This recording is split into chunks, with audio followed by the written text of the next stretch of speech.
All right, everyone, welcome back. It's Monday night, and you know what that means. It's time for FCA Coach's Corner. Billy Graham said it best when he said one coach can impact more young people in 1 year than most people can in their entire lifetime. The two most powerful, influential words on any campus, any gym, any field in the world are coach said. And we take that very seriously at Fellowship of Christian Athletes. And at Mountain Heritage High School in the women's basketball program, Coach said takes on a special meaning because it's um, one of the best coaches that I've ever been around. And her record speaks for itself, but not only her wins and losses, but how she treats those young ladies and how she's respected in her community on her campus. And we're delighted to have Coach Susie Shelton with us tonight on FCA Coach's Corner. Coach, thank you for coming on here tonight. Thanks so much for having me. I'm really looking forward to it and hope that we can say or do something that's a blessing to somebody. I'm sure that it will be, and we'll start off, jump right in here. I want you to just take some time here and talk about your family. Introduce us to your family. Married to Jackie Shelton. We met at Mars Hill College. We've been married, it'll be 26 years in August. So we've been together for a pretty good while. We have two sons, Justice, who's a freshman at Mars Hill playing basketball. So he's carrying on the family tradition there. And he's about 6'9", so he's you notice him if you're on campus, you see him, he sticks out. And then Jesse, who's a sophomore here. And I tell you what, it's a blessing to get to have your kids ride to school with you and get to sit and watch them play and be around them during the day. So he's a sophomore and he plays basketball and does track.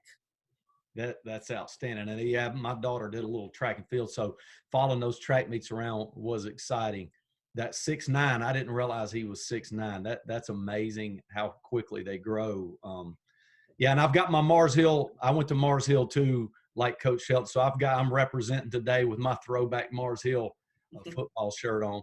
Coach, talk about a little bit about your background and how you ended up where you are.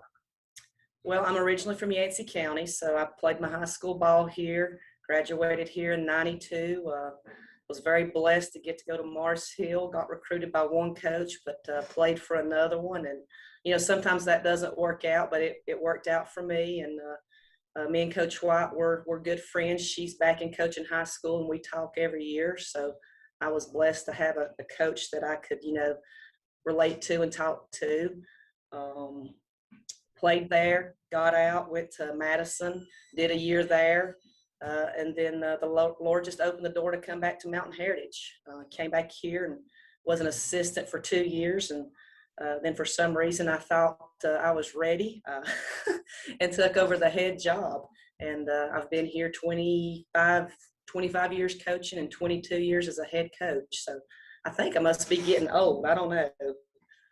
Yeah. But very blessed to come back here. I've had other opportunities to leave, but I enjoy coming into Mountain Heritage and the people I work with, and the parents are great and support me, and I love these kids. So I couldn't, be anywhere else and be any happier.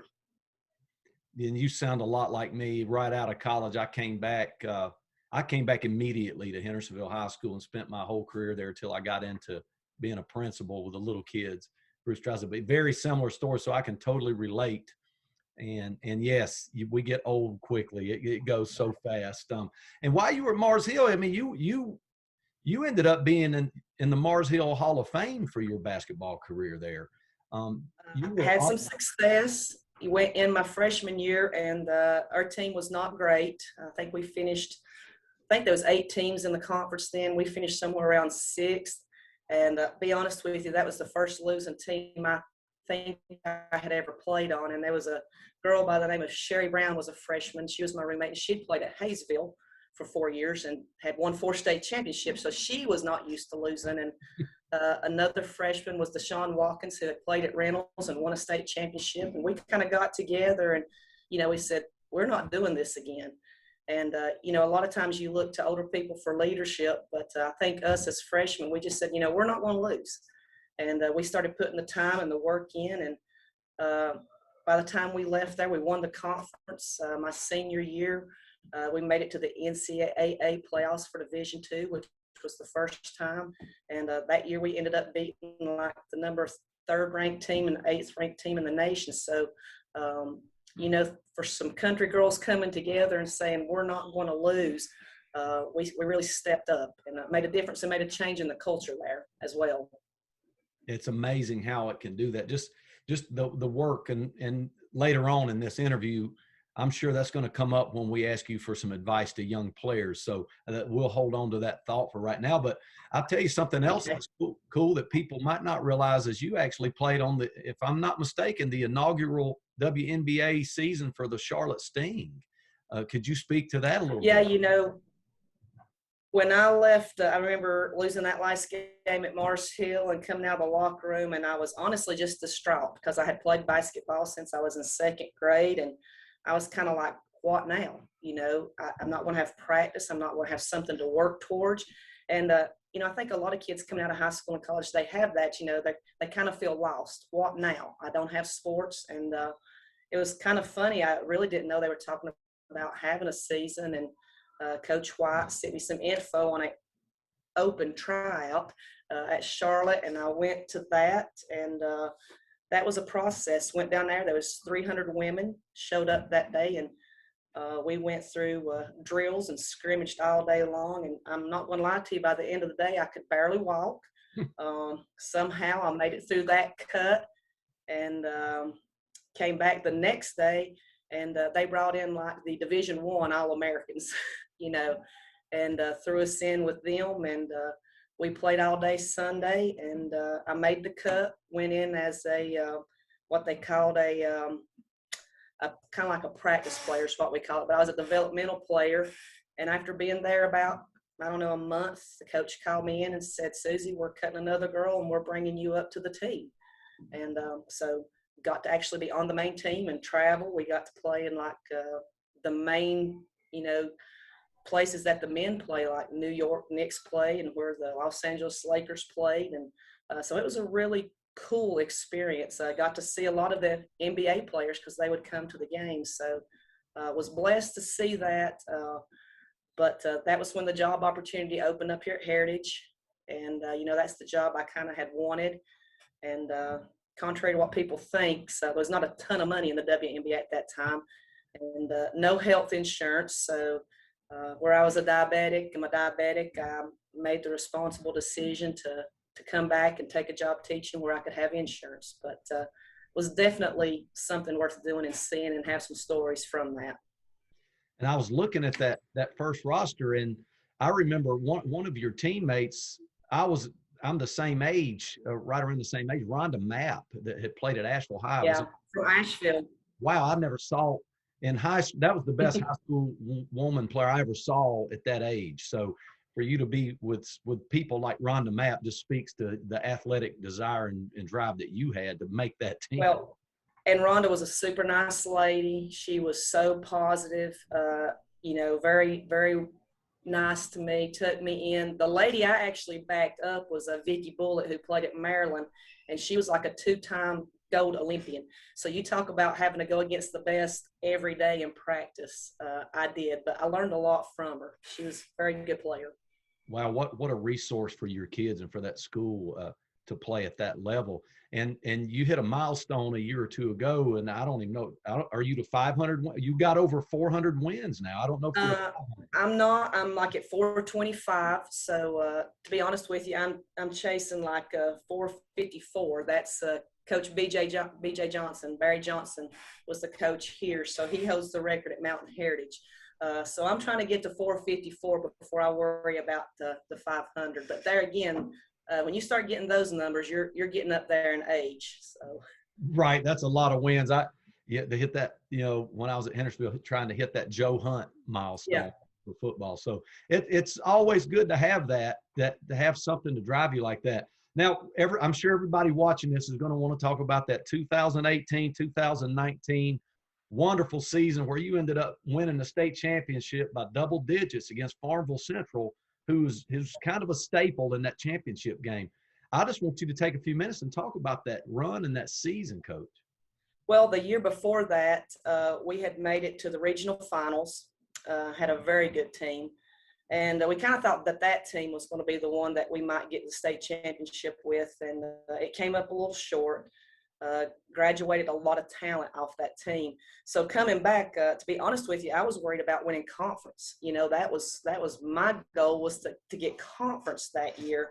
And that's when Avery was really good and Mitchell was good. So to be honest with you, we had to battle Avery just to win conference. And state was honestly never a thought in our head until we started getting really close to it. And I think that probably helped us, because we didn't carry that state burden around all year. Nobody was saying, well, this team can go to state, this team can win state. So we didn't have that pressure. So I think that really helped, because year before we felt pressure, and we played some really good teams. Our conference was good that year and kind of got us prepared, but we just had good kids that got along. They enjoyed practice. They enjoyed being around each other.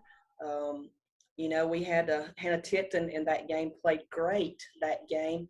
But throughout the season, we had different kids step up and lead us and play good. So I felt we just had good balance, and we had some kids that didn't really score a ton, but they did a lot of little things, like playing great defense and not turning the ball over and hitting big shots when we need it. So it was really a group effort.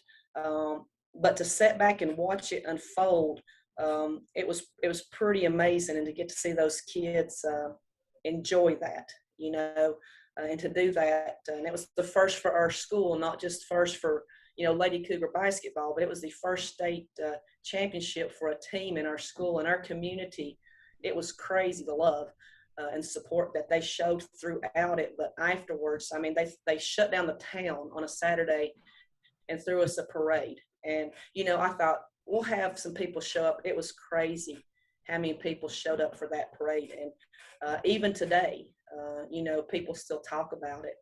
So it was a pretty big moment for not just our team, but for our school and for our community. And I can speak to that culture myself, having coached against Mountain Heritage many times in football, and just the feeling you have when you come to a game at Mountain Heritage, no matter what their record is, there's just a buzz of excitement in that community. And that speaks volumes to being the only team in the county. Here in Henderson County with 4 high schools, we always just kind of had maybe a quarter of the county behind your back. In Yancey County, it's all in. Well, and it's like you said, we're the only school, and a lot of these kids, their parents played here, multiple sports. And I actually coached a girl on that team. I had coached her mom the first year I came back and coached. So I'm starting to get kids of kids I coached. So it's funny, every year we have little kids camp, and we sit down and I talk to them, and I always say, how many of you guys moms did I coach? And there's so many hands that go up. So it's good. It's a tight-knit community. They love their sports. Oh yeah, I started running into that too, and that really makes you feel old, doesn't it, Coach? It does. I know you won a state championship, but I want to speak out. My next question for you is, what is a win for Coach Susie Shelton? I'm not going to lie to you. That's a hard question. And I think as I've gotten older, that's probably changed a little bit. When I first got into coaching, I didn't know a ton about it. And, it's you wanted to win. And I'm a very competitive person. I mean, even to this day, if we're going to play, whatever, whether it be marbles or whatever, I'm going to try to win. I just think if you're keeping score, you're going to try to win. And but there's more to it, and I think I really realized that probably when my sons got old enough to get up to maybe middle school, when you're no longer coaching them, and it's no longer like youth league, but they've actually got to make the team, and then they've got to earn those minutes. And it puts a different light on it when your kids are in those situations. So to me, a win is, so for example, we won state. And I always have those memories of winning state. But that team is really no more special than my other teams, and they didn't win state. All the teams are special. I can sit down. I've got pictures all over my office, and I can just walk by and look at each one of them, and I have different thoughts and different memories. I see the people out in the community in town, and they're still special. Actually, this past week I got got 2 wedding invitations from girls I coached about 4 years ago. So to me, that's a win. Whenever, you know, these kids send me a wedding invitation, or they send me a picture of their newborn baby, or I see them and they actually smile and they're happy to see me, that's a win. But now I do like to win. I mean, I like to win the game, and if we're in it, we're going to do what we can to win it. But we're going to prepare, and we're going to do things legal, and we're going to do things fair. I would never want my kids, my team, to think that I was cutting corners or cheating, or that I put a kid's safety or anything at risk just to get a win. That's a great answer. I really admire that answer because in the Bible it says run in such a way to win the prize, and it's talking about putting forth your best effort and to try to be very competitive. But on the same token, I think that most of the great coaches that I've interviewed on here have something similar about, hey, when I see them go on and be successful and they have their own families and they get the new house and the newborn and they invite me to their wedding. So that's an awesome win, Coach. To have that be a win for you speaks volumes about your character. I want to give you a chance now to talk about, and I know you might leave somebody out, and so I'll apologize ahead of time. The coach doesn't mean it if she forgets a name or two. I know Coach Featherstone. I interviewed him a couple of weeks ago, and Bobby Wilkins, that was his head coach, said, "Hey, you left out so and so." But I want to give you a chance to talk about some of the greatest players that you've had the privilege to coach with. To coach it, and that is hard because we've had such a good program, and we've had such talented kids come through here. I've coached a lot of good players. And I've had a lot of good players come back and actually coach in my JV program or coach in my middle school programs. So it's like you said, it's a hard question. Probably one of the greatest competitors I've ever had was Erica Fender. Her dad's the coach down at Cane River. He's coached forever down there. But I tell you, that kid she had a look in her eye when she stepped on the court, and it was all business. Playtime was over. And if it was a crunch moment, you knew she was going to come through. She's that kind of kid that would run through you or run over you if she needed to. She was just the ultimate competitor. Sasha Zabrowski was one of my first players I coached, and she was a great player, just great back to the basket post player, which you don't see much anymore. Back to the basket post has kind of gone out. We all like to go to this dribble drive stuff, but if she was to come back, she would give people fits on that low block. Destiny Elkins was another great post player that she was honestly maybe 5'9" and a $135, and she could score like no other on the post. And I don't know how if you got her the ball, she was going to score.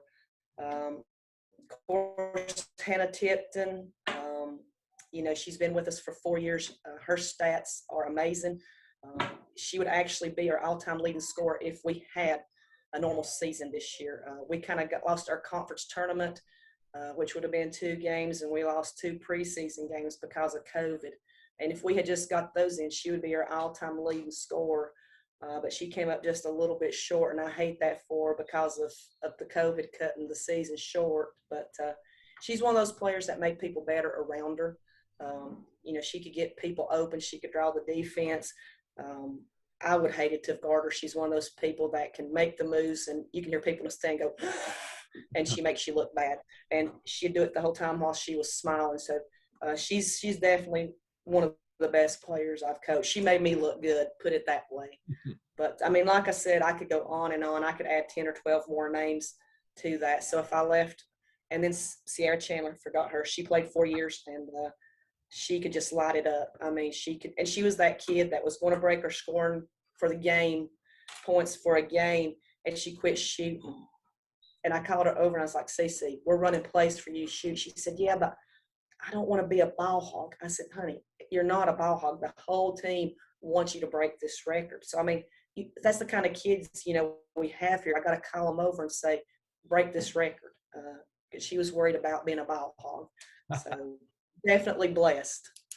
Oh, yeah. And, my my next question, I want to talk about your culture that you've built there. And I know Danny Wilkins is the area representative for FCA in your area. Yeah. My area is Rutherford, Polk, and Henderson County. But I know that Danny Wilkins is up there as much as he can get up there.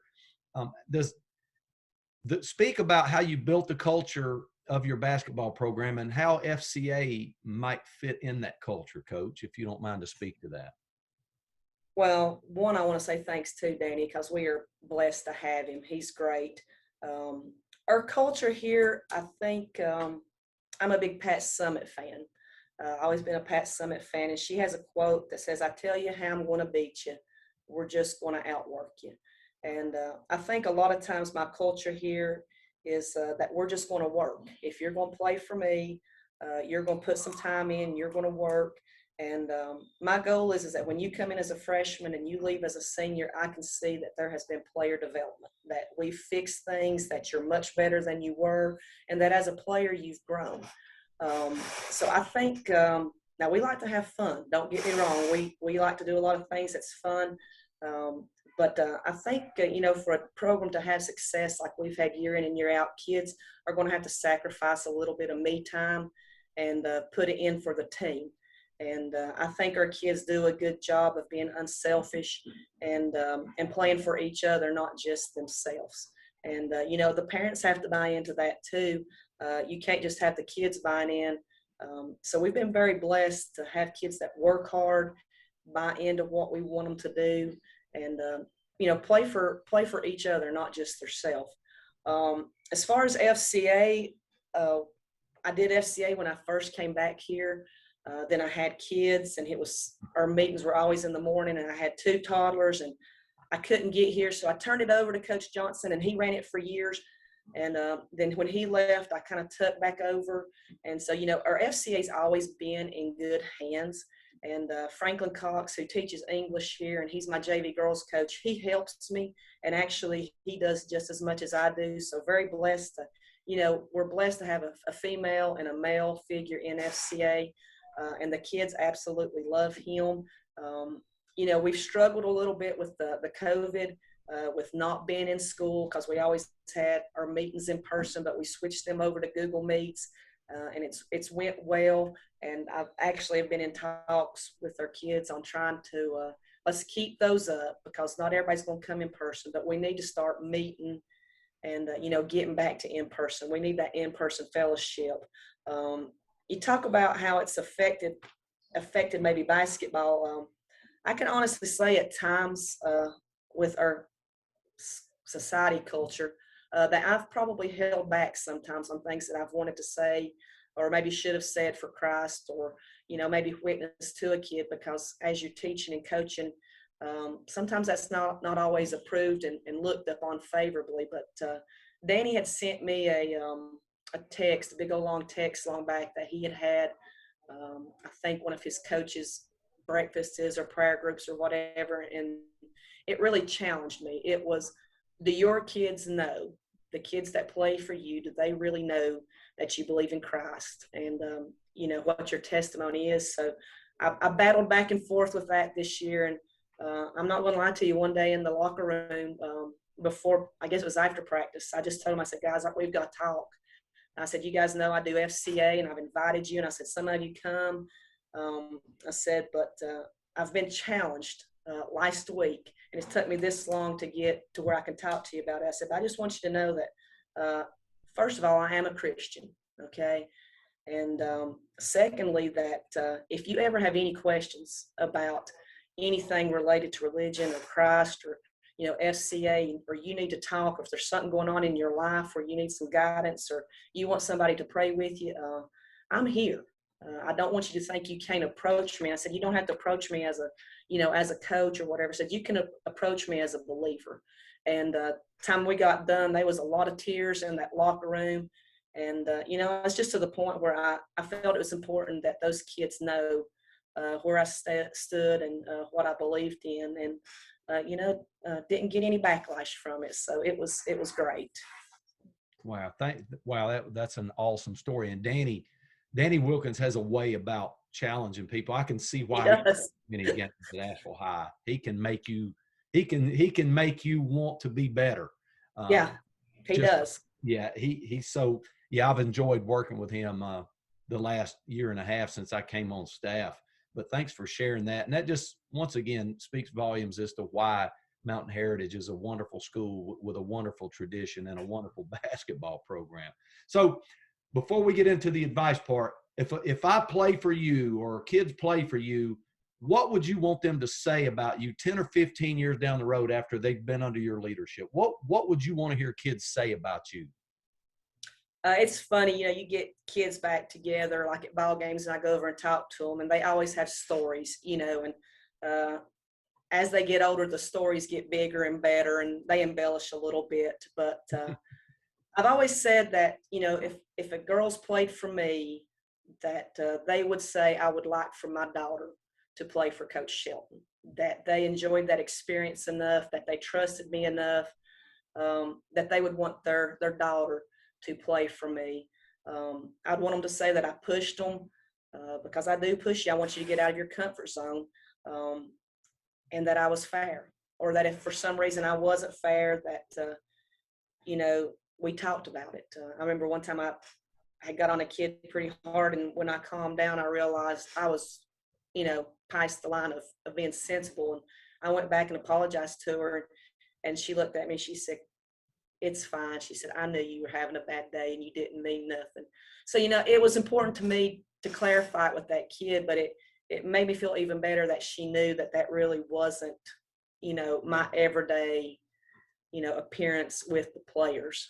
So, but definitely that they would want their kids to come back and play, and that they enjoyed the experience themselves, and that they were better for it.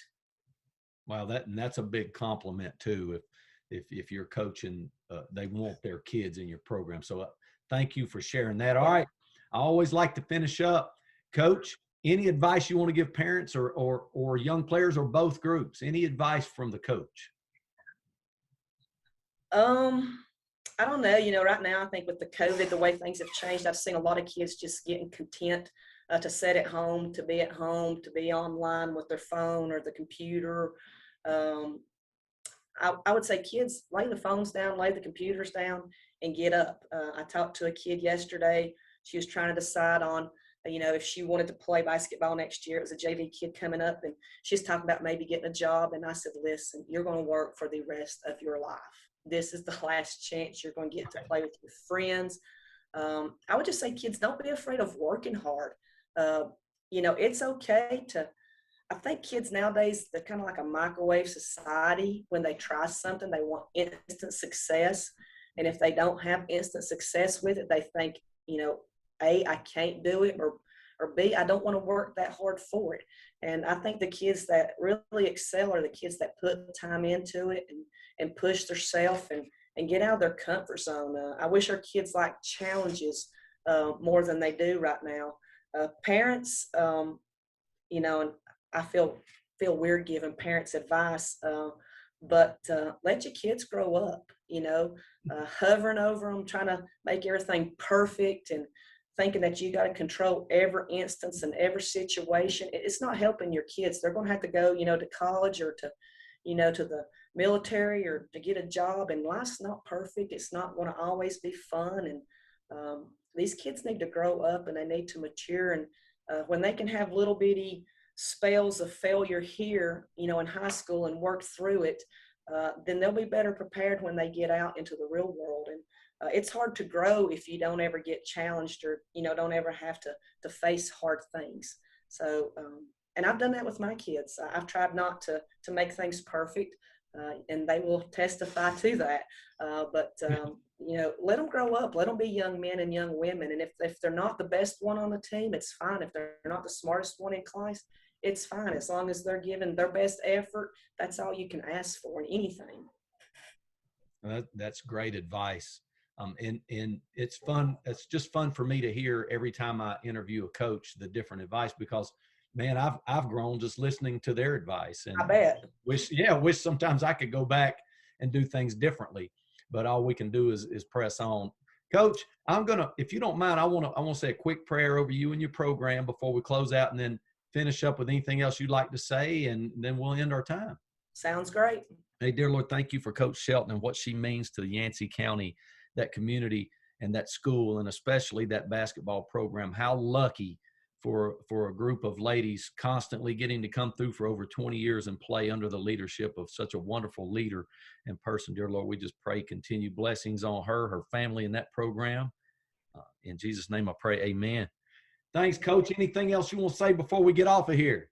I got to tell you a quick little story. I forgot. I can get wrapped up and forget. But when we were down at state championship, we had went to the mall to eat before the game, Chick-fil-A before the game. And we had some time to kill. And the girls were saying, can we go look at prom dresses? Now, this is the day of state championship game. And I was like, yeah, that'll be fine. You've got so many minutes, and I'll meet you down there. And I thought this might take their mind off the game, And so they went, and they've been gone. So I walked down, me and my assistant coach, and we went to meet them. And as we was walking through the mall, they just kind of come running at us. And I thought, oh, no, something's happened. They've done something. Somebody's got in trouble.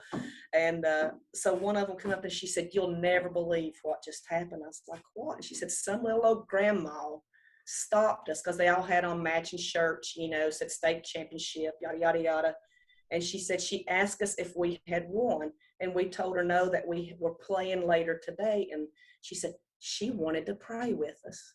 And so that little old grandma huddled them up in the mall and prayed over them. And they just, and when they told me that, I said, well, guys, I said, it's took care of. I said, all we got to do now is go play.